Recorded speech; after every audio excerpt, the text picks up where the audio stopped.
Good morning, gang. How's everybody doing? It's March 11th, and I'm just coming down here, basing in Lexington for a couple days, just crossing the Tennessee border. Check this out on the right. This is a Bible school of notoriety. It'll be part of our story today. It was really a beautiful drive coming down through southern Kentucky into Tennessee, through the rolling mountains, and passing roads like Hump Hollow and passing bars by the likes of Bald Rock Package. You gotta love it.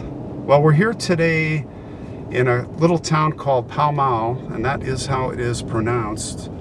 And we are going to the grave of somebody very, very famous at the Wolf River Cemetery right up here.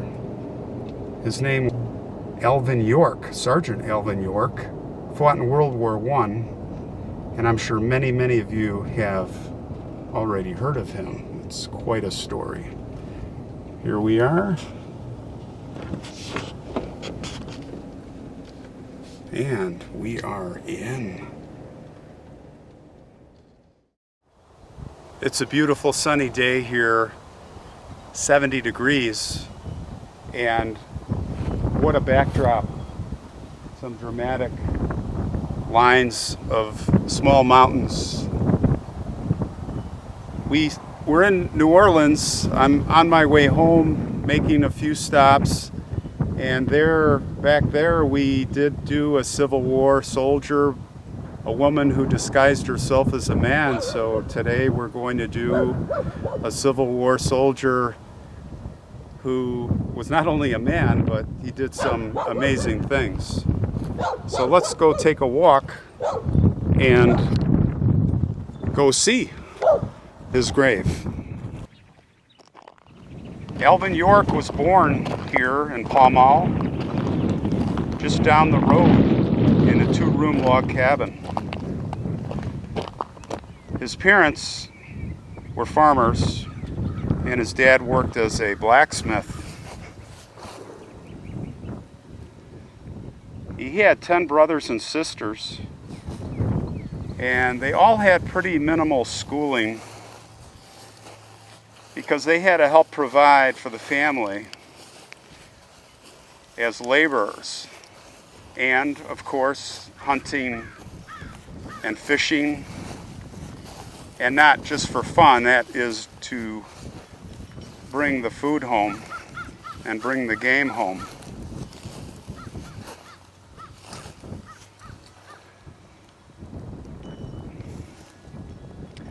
Melissa LaVon Patton, 67 to 87.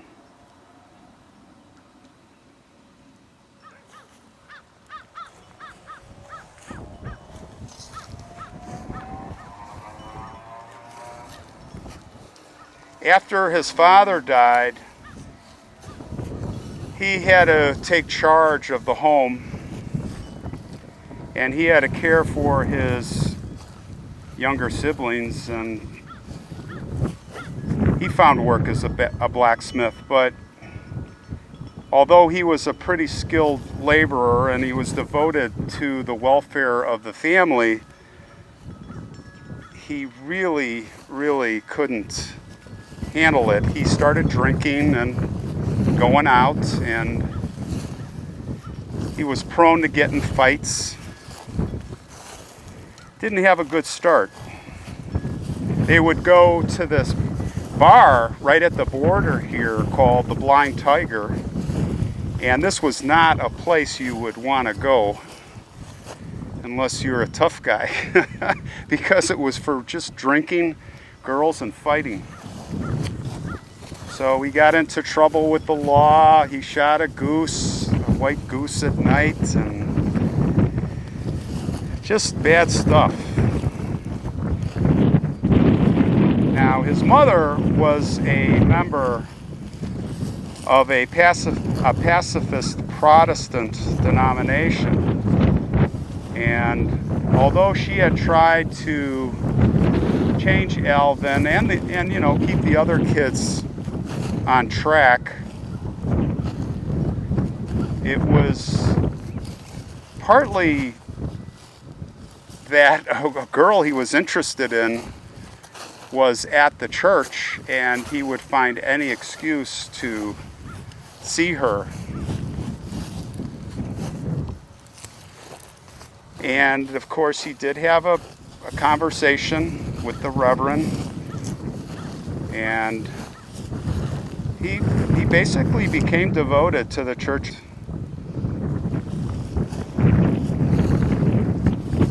So he had an interest in a beautiful girl. He was on the right track, and then war started, World War I, and the United States became involved.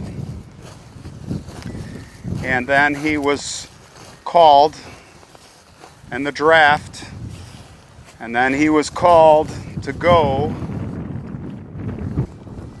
But Alvin York was a pacifist, of course, with his newfound religion, and really, he was like Desmond Doss in World War II. You've seen Hacksaw Ridge. And he wasn't really liked by his fellow soldiers, but York was a big guy, so nobody messed with him. But he was finally persuaded that his religion was not incompatible with military service.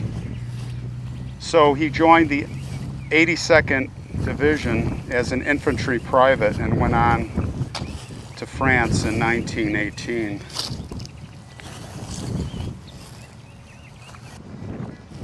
Well, so started Alvin York's entry to World War I.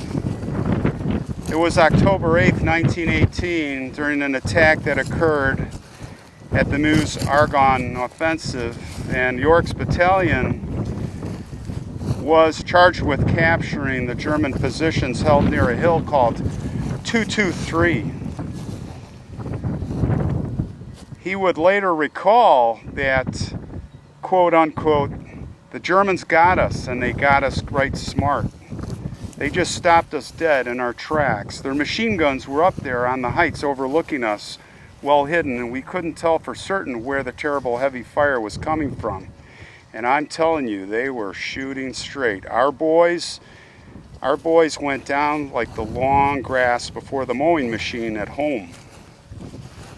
Our attack just faded out.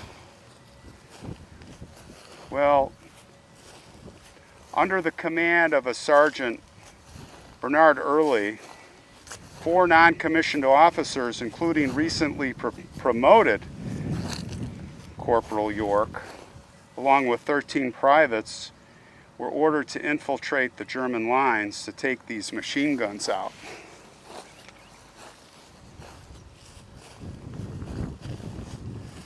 The groups worked their way behind the Germans and overran the headquarters out of a German unit, capturing a large group of German soldiers who were preparing a counterattack against the U.S. troops. Early's men were contending with the prisoners when German machine gun fire suddenly peppered the area from above in the distance, immediately killing 6 Americans and wounding 3 others. This left York as the highest ranking soldier in charge of the 7 remaining soldiers. So as his men remained under cover guarding the prisoners, York, by himself, worked his way into position to silence these German machine guns.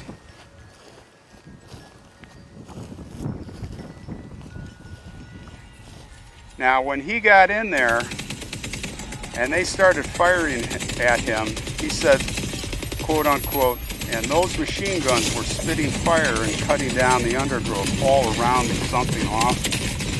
And the Germans were yelling orders. You've never heard such a racket in all your life.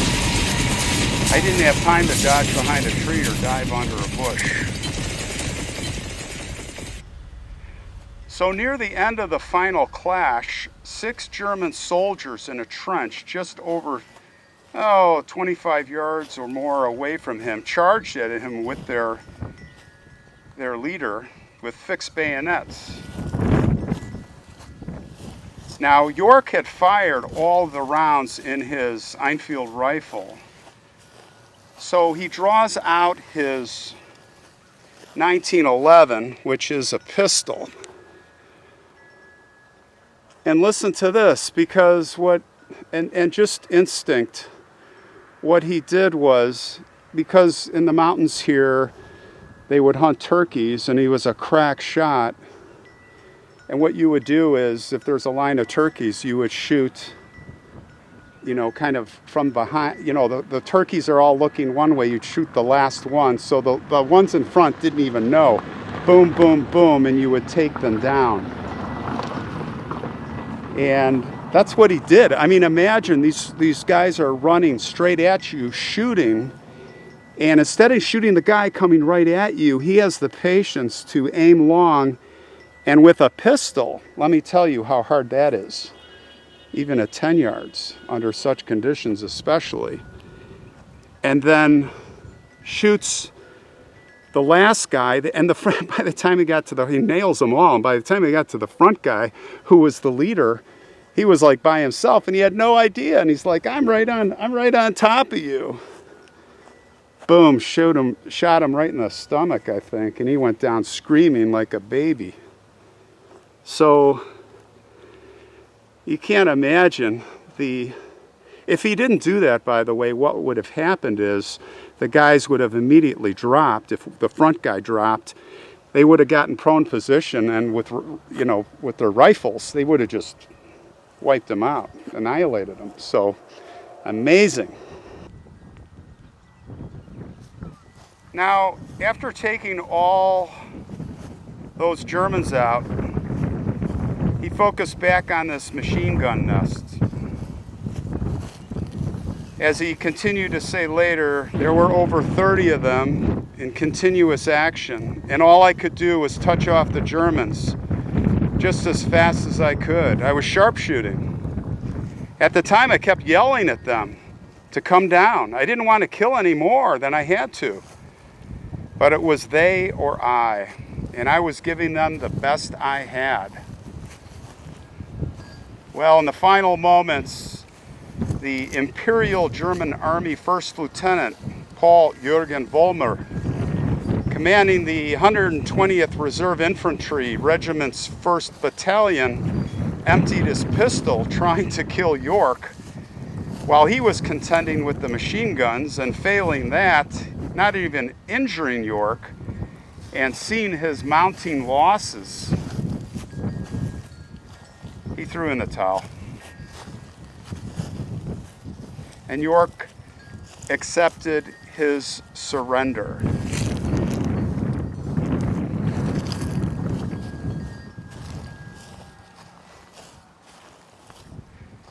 By the end of the engagement, York, along with the 7 men that were behind him back there, marched their German prisoners back to the American lines.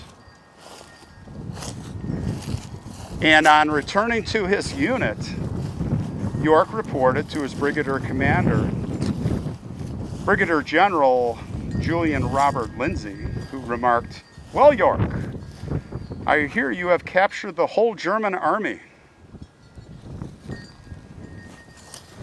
York replied, "No, sir, I got only 132.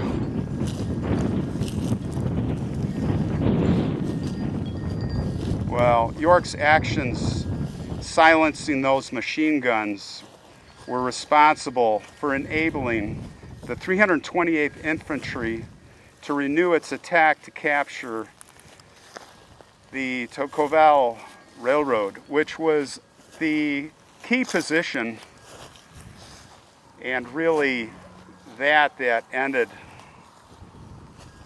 contributed to ending the war. But York's heroism went unnoticed in the United States press, even in Tennessee here. But then there was a publication of the Saturday Evening Post. and it was on April 26, 1919, and it had over 2 million copies that were read. There was an article in there, a little article titled, "The Second Elder Gives Battle." Well, this just went wild. I mean, everybody, it just took off like fire. The news, and he was instantly famous.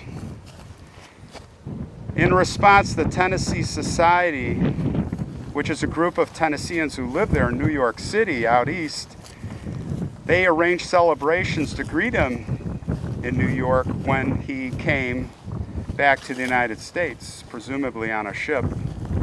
And they gave him a furlough to allow for visits to New York City and Washington, D.C. So he arrived in Hoboken, New Jersey on May 22nd, and get this, he stayed at the Waldorf Astoria, and I've been there. That place is unbelievable. And here we are at the family gravesite for the Yorks.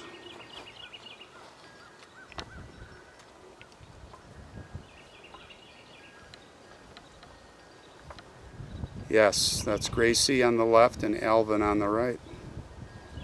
No mistaking it.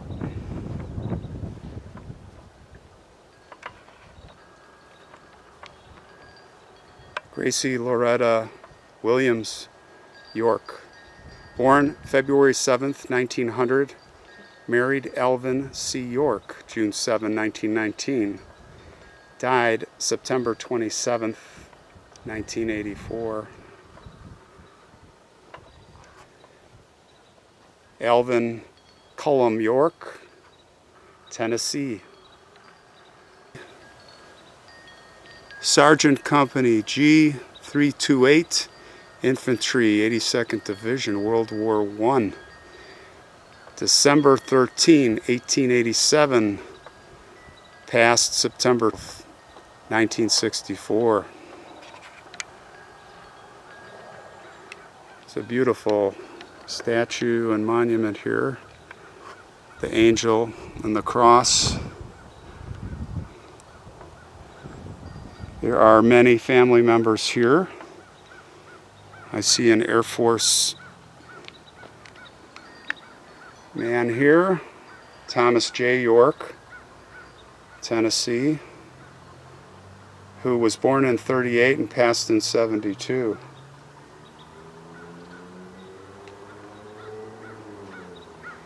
We see a recent grave of Margaret A. York.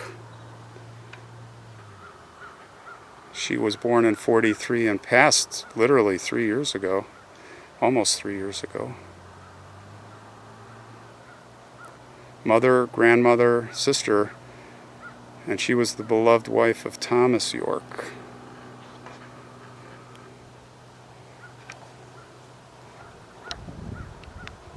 You see on this side there is the father,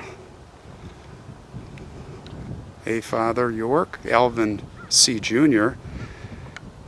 This has to be, of course, one of his sons.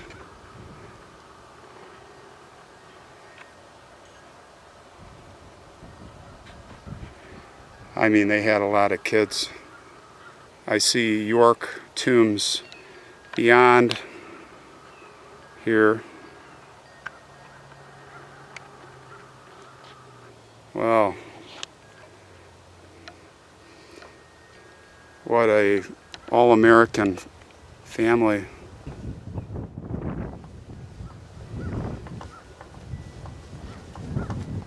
York was very modest.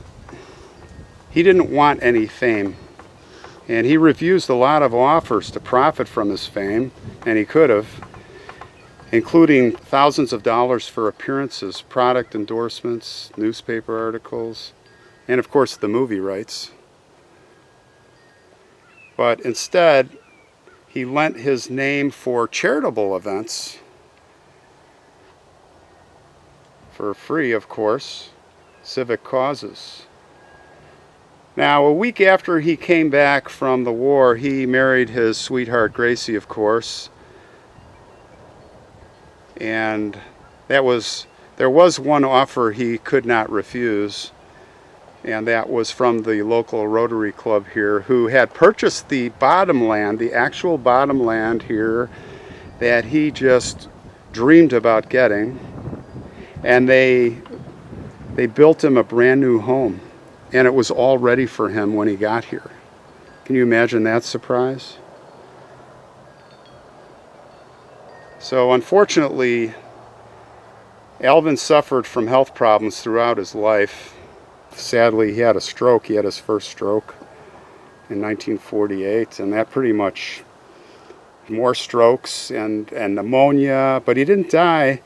In 1954, though, he was confined to his bed. He was pretty much also further handicapped by failing eyesight.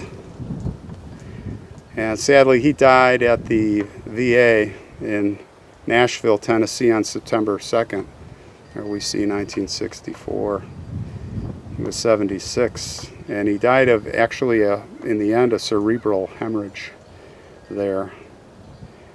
You know, going back, people offered him a lot of money over and over and over for the movie rights. That was like the big thing, and he just wouldn't do it. Finally, he gave in, and it was the Gary Cooper factor, probably. And that movie, I'm going to watch it again tonight, won 2 Oscars. So if you haven't seen it, it tells the story fairly accurately. And it's a great tribute to a great man and a great family. Well, standing here, I'm looking to my right. It was there, up by those cliffs, where he did a lot of his hunting, those cliffs called the Yellow Doors. You can see them from here if you come visit.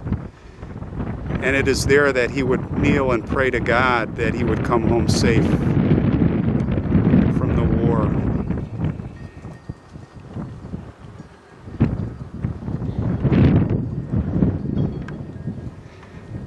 Well, there was a question that he was asked many, many times throughout his life, and that was how he would like to be remembered. What would be his legacy?